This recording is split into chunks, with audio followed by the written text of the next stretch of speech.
रहत अवर कछु अवर कमावत, मन नहीं प्रीत मुखों गंड लावत। जानहार प्रभु पर बीन, बाहर पेख न काहूँ पीन। अवर उपदेश आपन करे, आवत जावत जन्म मरे। जिसके अंतर बसै निरंकार, तिसकी सीख तरै संसार। जो तुम पाने तिन प्रभ जाता, नानक उन जन चरण पराता। जो तुम पाने तिन प्रभ जाता, नानक उन जन चरण पराता।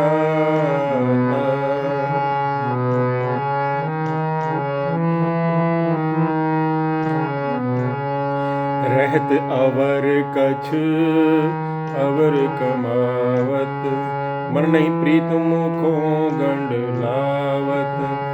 जानहार प्रभु पर बीन, बाहर पेख न काहूँ पीन। अवर उपदेश आपन करे, आवत जावत जन्म मरे।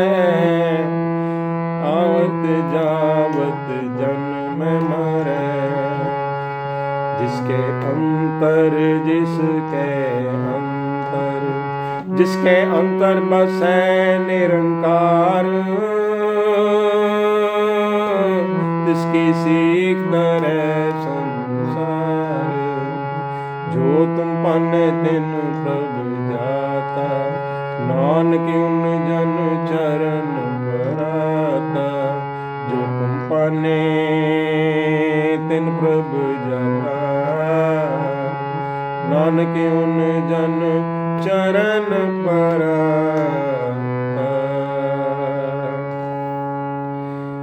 वाहिगुरु जी का खालसा, वाहिगुरु जी की फतेह।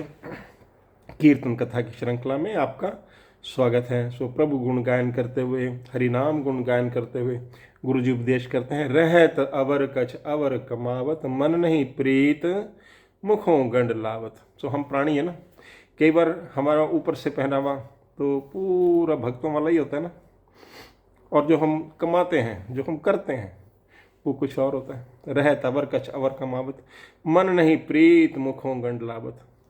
मन में चाहे प्यार हो न हो, बाहर से हम कहते हैं हे प्रभु हमारा मन भी तुम्हारा, हमारा तन हमारा धन सब आपका है।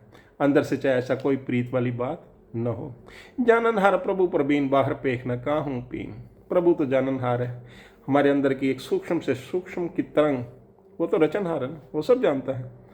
बाहर पेख न काहूँ पीन। सो बाहर का जो वेश है हमारा, उससे प्रसन्न नहीं होता है। और फिर अवर उपदेश से आप ना करें, आवत जावत जन्मे मरे। अगर हम दूसरों को तो उपदेश दें और वो खुद उस पर ना चले, तो क्या हमारा जन्म मरण कट जाएगा? तो हमारा जन्म मरण उससे कटने वाला नहीं है। आवत जावत आना जाना लगा रहेगा। कभी जन्म गए जन्मे और कभी फिर मर गए। जिसके अंतर बसे निरंकार, तिसकी सीख तरे संसार। अगर परमात्मा का नाम भीतर बस रहा है ना, प्रभु का नाम, तो फिर कोई शिक्षा देता ना किसी को, तो पूरे संसार का उद्धार होता है उससे। आगे बाबा जी कहते हैं, जो तुम पाने तिन प्रभ जाता। जिस रूह पर, जिस आत्मा पर प्रभु की दया होती है ना, उसको ये एक ओंकार वाहिगुरु की का दिव्य ज्ञान प्राप्त होता है। जो तुम पाने, जो प्रभु को भा जाते हैं ना, बस तिन प्रभ जाता, उन पर ये आशीर्वाद होता है। वो दिव्य ज्ञान प्रभु का एक ओंकार वाहिगुरु का प्राप्त करते हैं। नानक उनजन चरण प्राता। सो ऐसी शुभ आत्माओं को बाबा जी कहते हैं नानक उनजन चरण प्राता। उनके मैं चरणों में पढ़ता हूँ। सो प्रभु कृपा करें, हमें भी ऐसे शुभ अवसर प्राप्त हो, जिससे कि हम ऐसी शुभ आत्माओं के चरणों में पढ़ें। तो ये थी कीर्तन कथा का भाव, और इसके साथ आज्ञा दें और अरदास करें कि कीर्तन कथा की लड़ी इसी तरह से चलती रहे। वाहिगुरु जी का खालसा, वाहिगुरु जी की फतेह।